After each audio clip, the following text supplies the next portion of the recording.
Saudari-saudara yang dikasihi dan mengasihi Tuhan dekat dalam. Hari ini Minggu 22 Maret 2020 kita akan sejenak meluangkan waktu kita untuk merenungkan sabda Tuhan. Sabda Tuhan hari ini diambil dari Injil Yohanes bab 9 ayat 1, dilanjutkan ayat 6 sampai 9, dilanjutkan ayat 13 sampai dengan 17, dilanjutkan dengan ayat 34 sampai dengan 38. Mari kita awali dengan berdoa. Dalam nama Bapa, Putra, dan Roh Kudus. Amin. Allah Maha Rahim, hadirlah dalam hati kami. Semoga dalam masa pertobatan ini kami semakin dimampukan untuk menjadi pribadi yang semakin berani membaharui diri terus-menerus untuk menjadi lebih baik. Dimuliakan nama Tuhan kini dan sepanjang masa. Amin. Bacaan diambil dari Injil Yohanes bab 9 ayat 1, dilanjutkan ayat 6 sampai 9, dilanjutkan ayat 13 sampai dengan 17, dilanjutkan ayat 34 sampai 38. Waktu Yesus sedang lewat, ia melihat seorang yang buta sejak lahirnya. Ia meludah ke tanah dan mengaduk ludahnya itu dengan tanah, lalu mengoleskannya pada mata orang buta tadi, dan berkata kepadanya, "Pergilah, basuhlah dirimu dalam kolam Siloam." Siloam artinya yang diutus. Maka pergilah orang itu, ia membasuh dirinya, lalu kembali dengan matanya sudah melek. Tetapi tetangga-tetangganya dan mereka yang dahulu mengenalnya sebagai pengemis berkata, "Bukankah dia ini yang selalu mengemis?" Ada yang berkata, "Benar, dialah ini." Ada pula yang berkata, "Bukan." Tetapi ia serupa dengan dia. Orang itu sendiri berkata, "Benar, akulah itu." Lalu mereka membawa orang yang tadinya buta itu kepada orang-orang Farisi.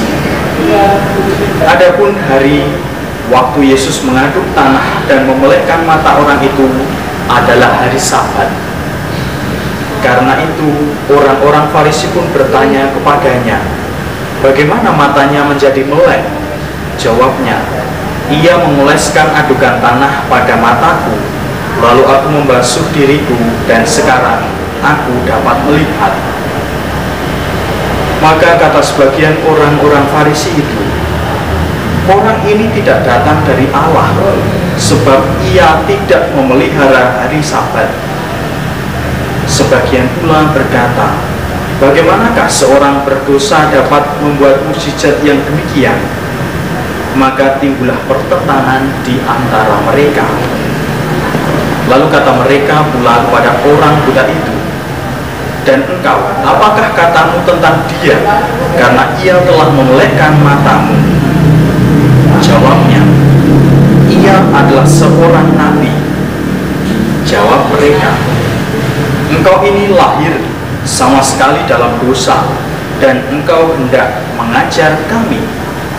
Lalu mereka mengusir dia keluar. Yesus mendengar bahwa ia telah diusir keluar oleh mereka. Kemudian ia bertemu dengan dia dan berkata, "Percayakah engkau kepada Anak Manusia?" Jawabnya, "Siapakah dia, Tuhan, supaya aku percaya kepadanya?" Kata Yesus kepadanya, "Engkau bukan saja melihat dia, tetapi dia yang sedang berkata-kata dengan engkau, dialah itu." Katanya, "Aku percaya Tuhan." Lalu ia sujud menyembahnya. Demikianlah sabda Tuhan. Terpujilah Kristus. Saudari-saudara yang dikasihi dan mengasihi Tuhan Yesus, baru saja kita mendengarkan sebuah kisah di mana Yesus menyembuhkan seorang yang buta sejak lahir, dan kini ia sembuh dan dapat melihat lagi.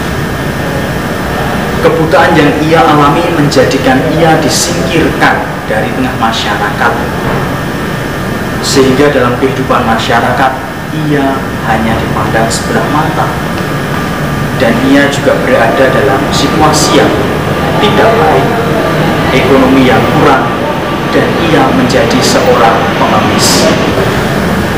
Ketika akhirnya dia disembuhkan oleh Yesus, tentu sebuah pengalaman dan perasaan yang sangat menggembirakan bagi dia.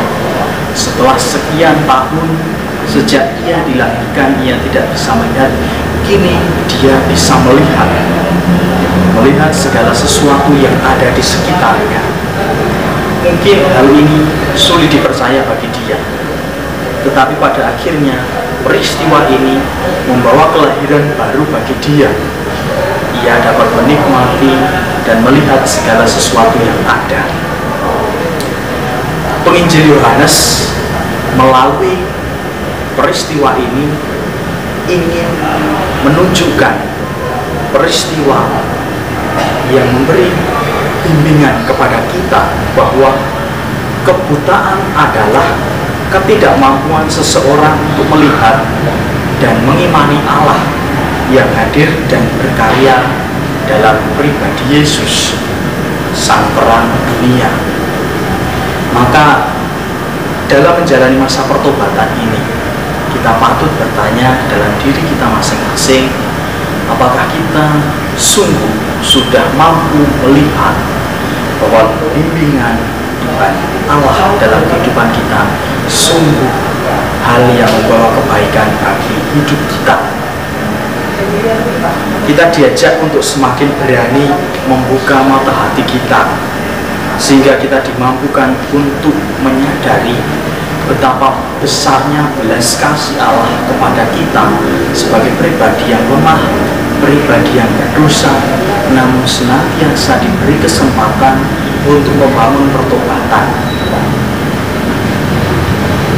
Semoga kesadaran yang kita usahakan dan dengan rahmat Allah memampukan kita untuk semakin percaya akan karya Allah yang senantiasa membimbing dan menyertai kita semua. Seperti Yesus yang hadir dan menyembuhkan seorang buta, demikian pula Allah akan senantiasa hadir dalam kehidupan kita, memberi kesembuhan kita, sehingga mata hati kita terbuka terhadap apa yang dikehendaki Allah dalam kehidupan kita sehari-hari. Amin. Marilah kita berdoa.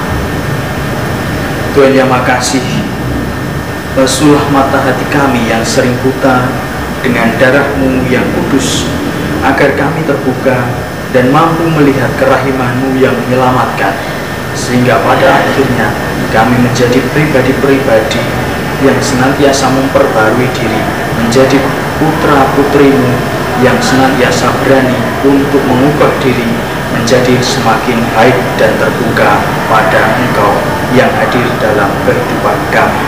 Dimuliakan nama Tuhan kini dan sepanjang masa. Amin.